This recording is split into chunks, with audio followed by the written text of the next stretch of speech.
All right, let's talk about Jim Carrey.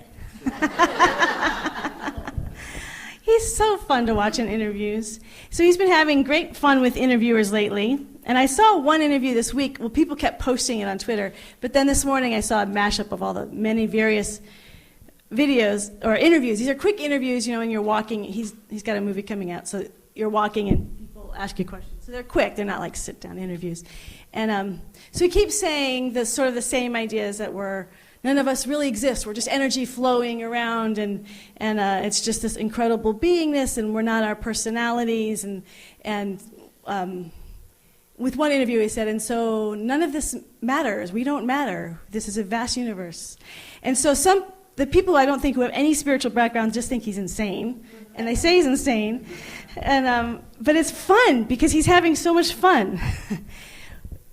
But there's a point, so I want to talk a little bit about what he's saying. So first of all, we have to remember we get stuck in our personality base. We feel like our personality, and we talk body mind. Harriet Hawkins, I think that I'm separate than Jeff Fisher or Patty. So we can feel into our separation. I'm really Harriet.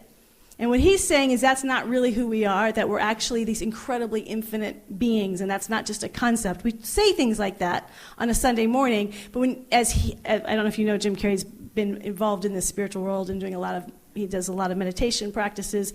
So, and he's already, as anyone who watches his comedy, outside the box. So he's doing spiritual practices, and he's just, way out there, and having the best time. And we also have to recognize that I think sometimes celebrities are pushed in that way because they get however serious we take ourselves. I would imagine a celebrity has to take themselves even more seriously. Part of this mashup was just, now people with phones, someone was taking a film of just him getting out of the car and just everyone's at him. Can I have your autograph? Can I have your autograph? Selfie, And I just thought how strange that must be to try to be free of your identity and everyone's saying, you're special. I want your signature because your signature is better than everyone else's signature. I want a picture with you because you matter. You're important. So they're having this constant feedback wherever they go. You're more important than anybody else, so I got to get my picture taken with you so people can see that I was with you.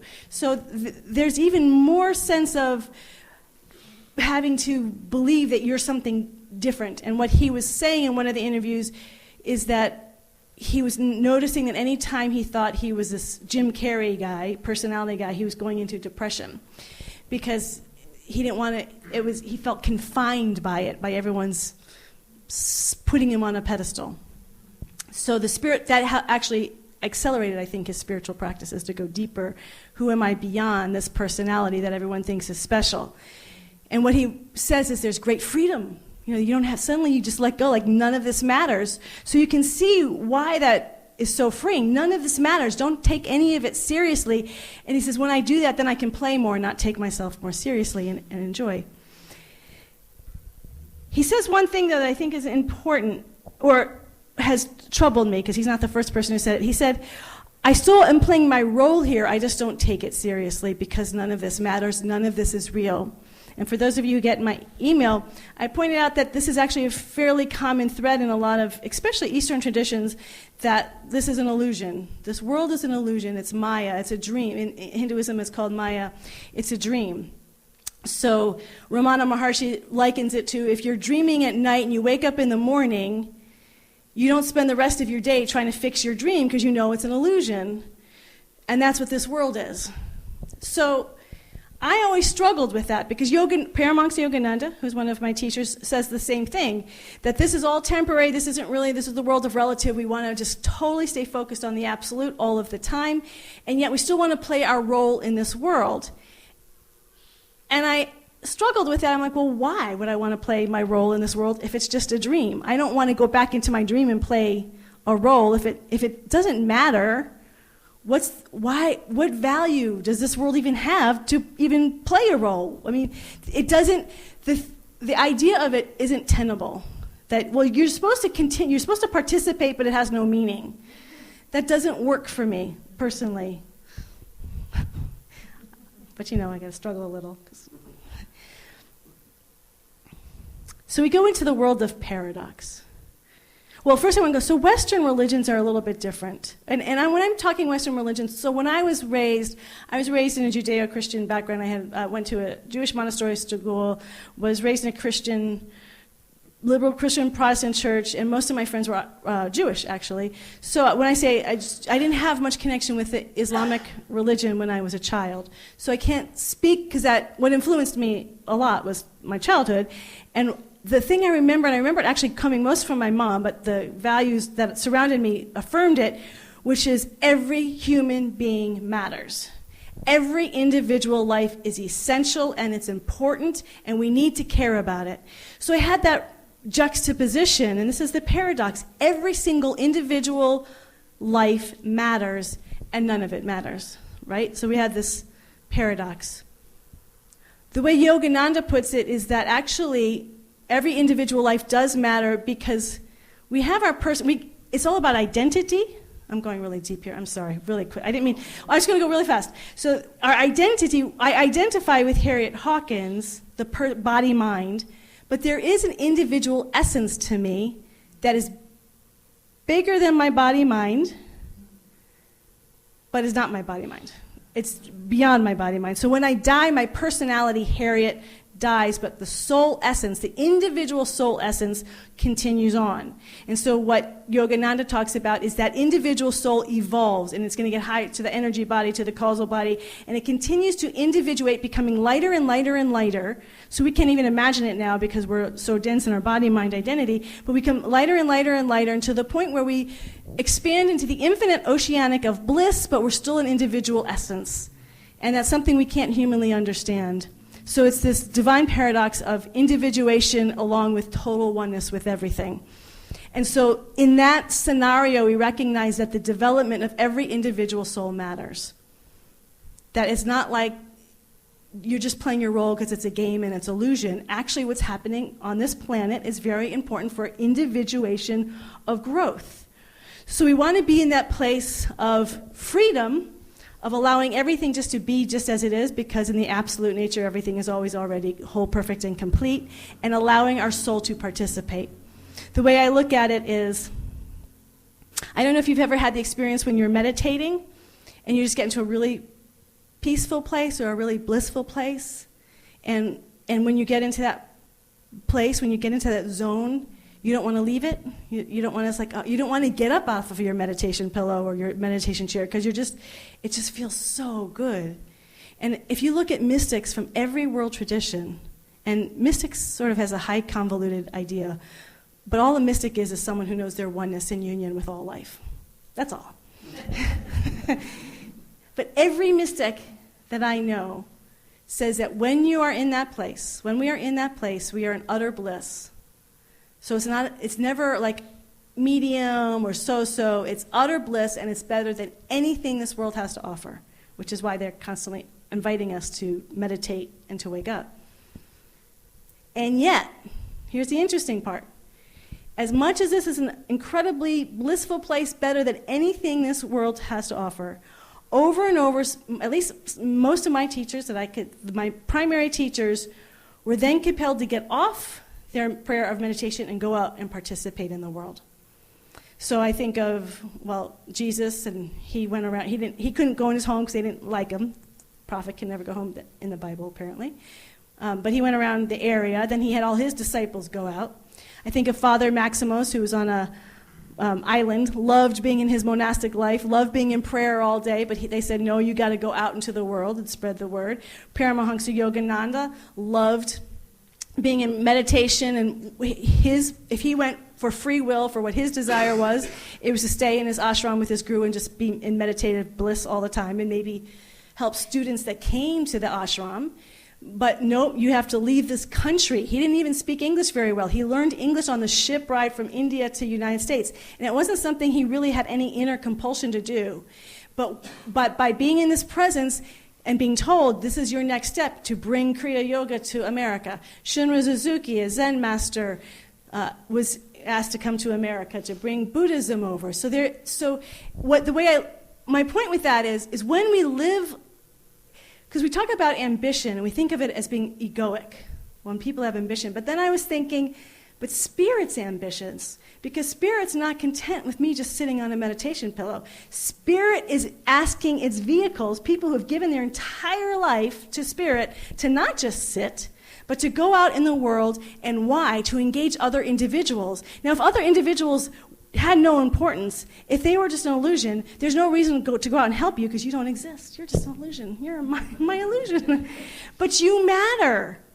The message we get over and over from all these spiritual teachers is that every single person matters all over the planet, and to the extent that we continue to surrender our life to God, the more and more we're going to feel compelled and an urgency to go out and make a difference to other people. Does that make sense to us? That we open ourselves. So the title of this morning's talk is You Do Make a Difference, and I want to start there because what I know is if you're in this room today, you are conscious and awake. There is a part of you that knows, or a lot of you that knows, who you are as a spiritual being. You wouldn't be here if you weren't already awake, that there is this incredibly vast, oceanic, absolute love that is always already available, and it is moving through and as each and every one of us. And so just that mere consciousness, I believe in my heart so deeply that I almost know it. Even though I'm not standing right next to you, I know during the week, I would put my life on it that everyone in this room has blessed somebody this past week, just by the mere fact of being you. That you have made a difference in somebody's life this past week. And we have to remember that, as I was being with this talk, sometimes I'm always making invitations for growth and expansion, but it's really, really important to acknowledge who we already are and what a blessing you already are. And so I want to thank you for that. And I believe our community is already a blessing. We may not be a huge community, but what we are offering the Livermore Valley is we're saying here's a community that believes that all people can have direct contact with the divine.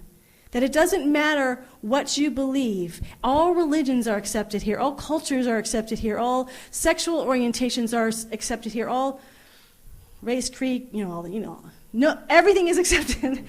And you don't need to have any special theology to have that intimate, direct contact right now, for God is always fully present. And so we come together as a community and say everyone is accepted here and everyone can have direct contact with God. And we are here to support you on your journey. We're not trying to make you like my journey. I'm not trying to get you to have my teachers or go my path, but I'm here to support you on your journey and to just say you have that wonderful ability to directly connect with God and to become a place of healing and revealing in your own life, for your family, for your friends, and for your community.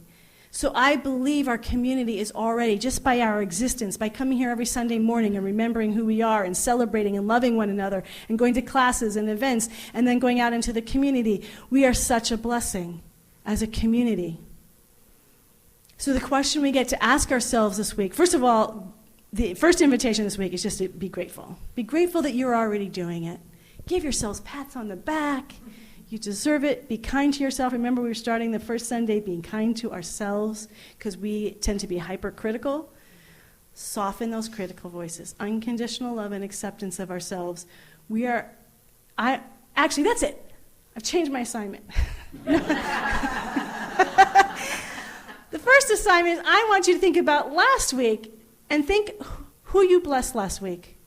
Make it concrete. It's one thing to say I'm a blessing, but I want you to actually think in a concrete way, whose life did I bless last week? Just simply by being me. It could have been by a smile, could have been in a conversation that I had with somebody, it could be something I did.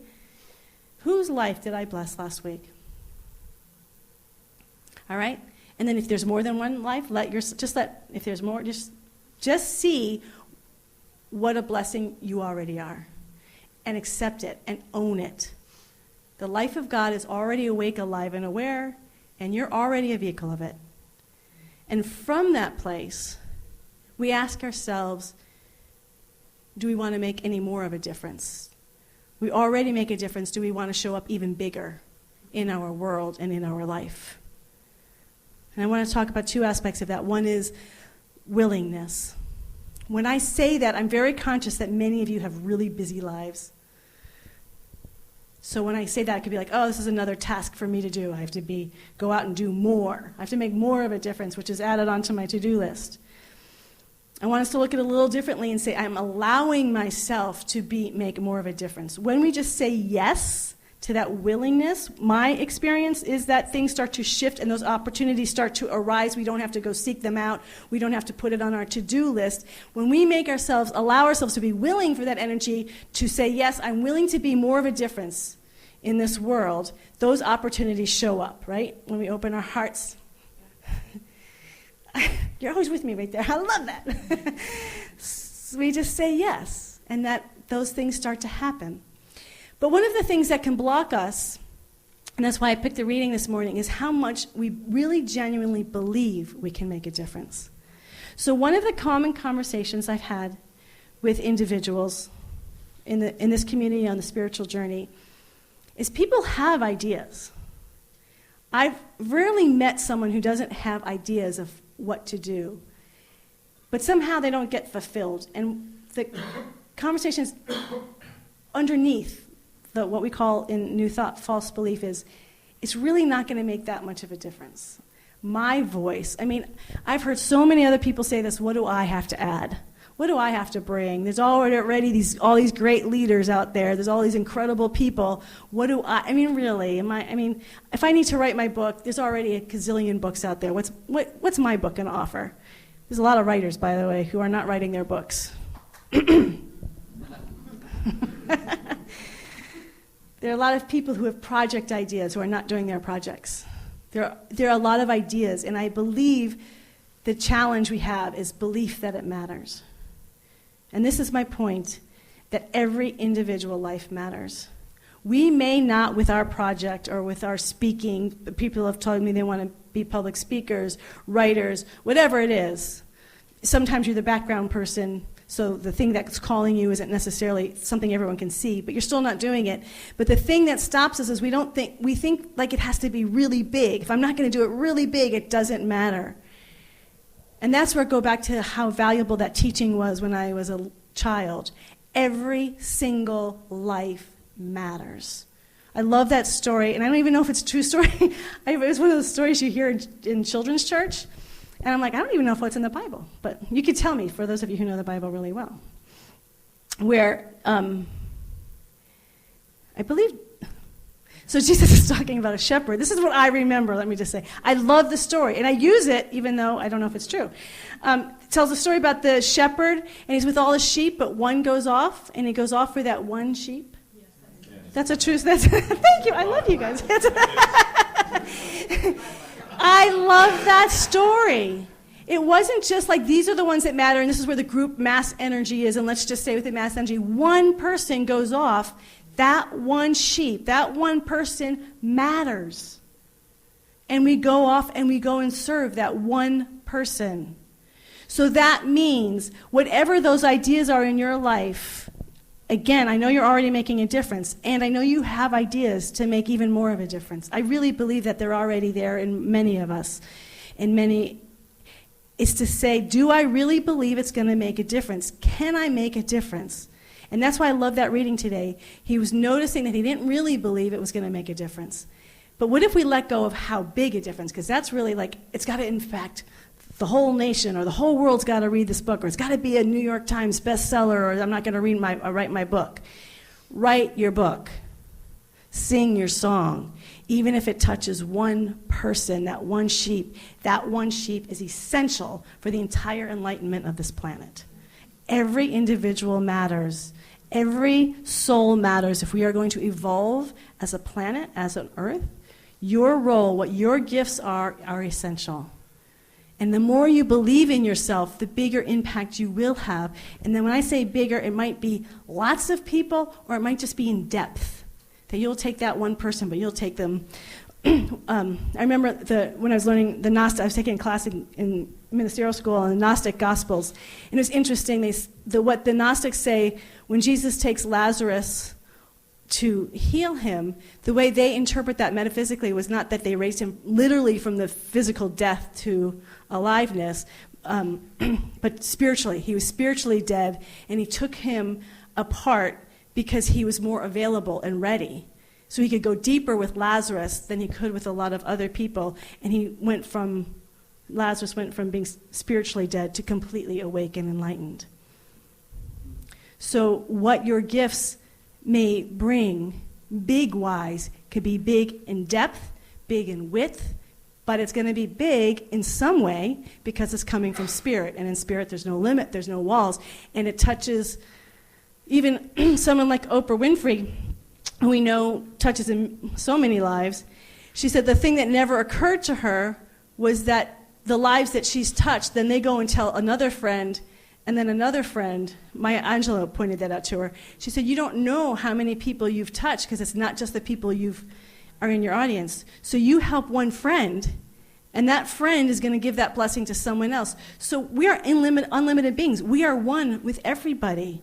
So we can't actually count how many people we've impacted because we don't have a clue because we're not separate beings and this energy is flowing all of the time.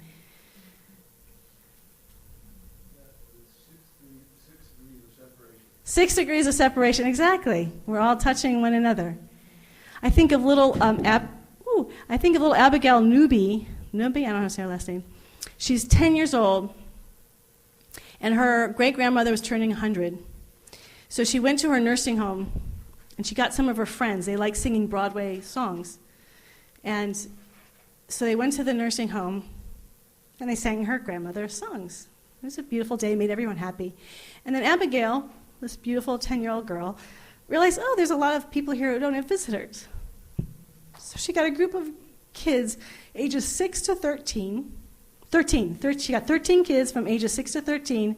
They now have a repertoire of 90 Broadway songs and pop songs. And they go around to nursing homes, assisted living homes, children's hospitals, and they sing. It's one person making a difference and touching so many lives just through her willingness and saying, I allow this possibility to move forward. And I'm sure she has homework and she has school projects that she does. But there's something else that's moving her, that it feels effortless. It doesn't feel like a task, a to-do list that exhausts me, but that's this willingness. It doesn't matter what our age is. It doesn't matter where we are in life. Every one of us, when we say yes, we are willing and we believe that we do matter. We matter and everyone else matters. So what we have to offer, there's no one like you. There's not a single person on this planet that's like you. So your individual voice, you can say, oh, I'm just saying everything everybody else says. No, you're not. You're saying it in a way that only you could say it. You're giving in a way that only you can give it. No one else can give it like you. That every one of you is special and unique and essential. So your gifts are going to be special and unique. And there are people who are waiting for you to give your gift, to shine your light. And even as we look at this individually, we also have an opportunity to ask ourselves as a community, as much as I believe we are an incredible gift, do we believe our community can make more of a difference, more of a loving, generous, powerful expression of all-inclusive love with no borders and no walls in our community? And is that something as a community we want to step into? Again, not from the standpoint we're going to make it happen, but if we're willing, those opportunities are going to start to arise. As a community, if we start saying we're willing to make more of a difference in Livermore Valley, then those opportunities are going to arise. When we say yes, and we believe that we can make a difference, and it's a good difference, and there are people who are waiting and longing for the difference that we have to offer, what an incredible opportunity that is for us. And I guess I just want to end now. We're going to be with all of that, right? We're going to be with the opportunities individually, saying yes, believing we make a difference, making a bigger difference. Are we willing to make a bigger difference individually and collectively? And I want to return just to gratitude for all that we already do. Because as I'm looking at all your faces and I'm giving this talk, I'm thinking, wow, you all do so much already. And I just want to end just thanking you. Every one of you. I don't know why I'm feeling all this gratitude today, but thank you, God. When we had our teachers up here, they're every month, and all of them have said their preference would be to be in service than with the kids. So what draws them to take their time to go be on a Sunday to be with our kids? Because they're feeling that energy of love pouring through them to say that's greater than their own personal will of what's comfortable or what's preferred. And I'm just so in awe of that. I'm so in awe of all of you who give service. I don't want to start naming it out because there's so many of you and then I'll forget somebody. who just continue to say yes, who are willing to make a difference in my life, in each other's life, how much you connect with each other outside of this community and in the community. So in gratitude, let's just go into prayer.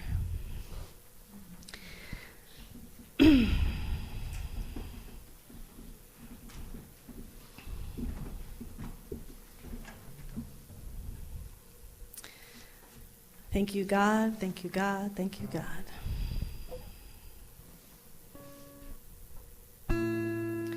How grateful I am for this divine, infinite, loving presence that is always already absolutely being itself in every single moment. There's nothing we need to do or change or fix. That it is already whole, perfect, and complete. It is the isness of all life. It is in, through, and as all creation and beyond all creation. It is a freedom, it is a wholeness, it is a peace, it is a love, it is a joy beyond our wildest human imagination. And yet it is our very life. It is all that I am, it is all that we are.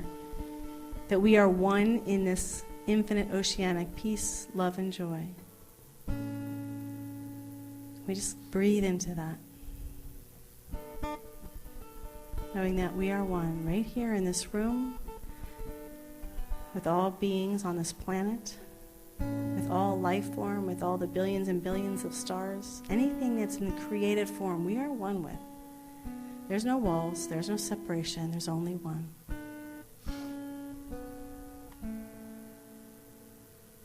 And that's bliss. And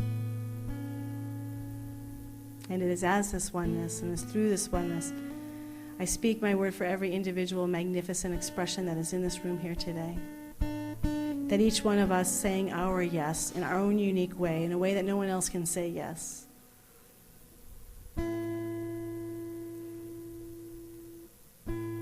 We open our heart and we feel into this oneness in our own unique way.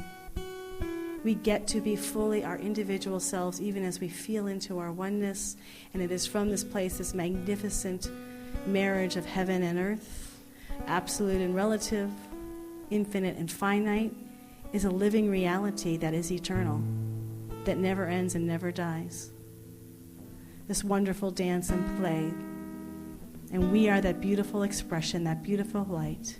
And as we say yes to that, I bless and I give thanks for all those people in the world who we will be contacting and connecting with, whether it's through our thoughts, through conversations, our family members, our community members, people at work, people on social media, on the internet. We can connect easily and effortlessly with people all over this planet.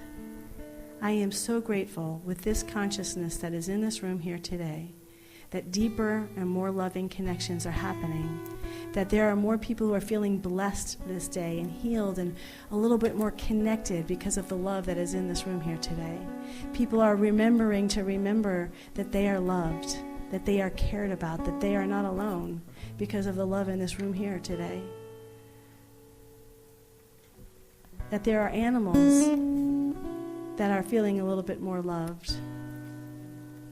This beautiful nature and planet is feeling a little bit more of the love because of the love that is alive and awake in this room here today.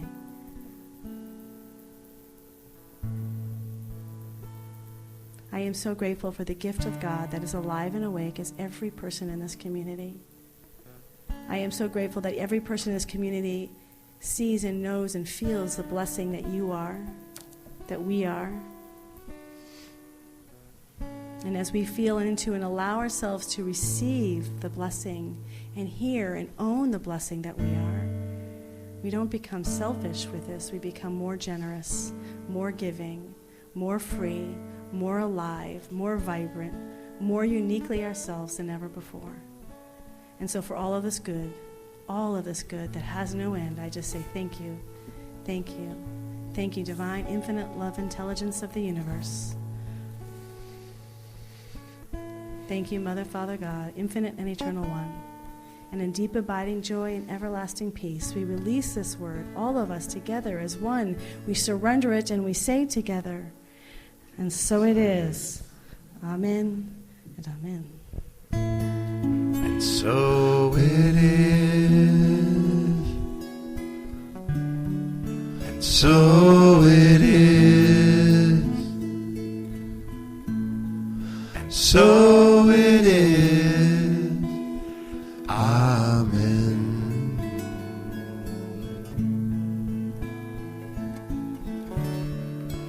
Amen. Amen. And so it is. Amen.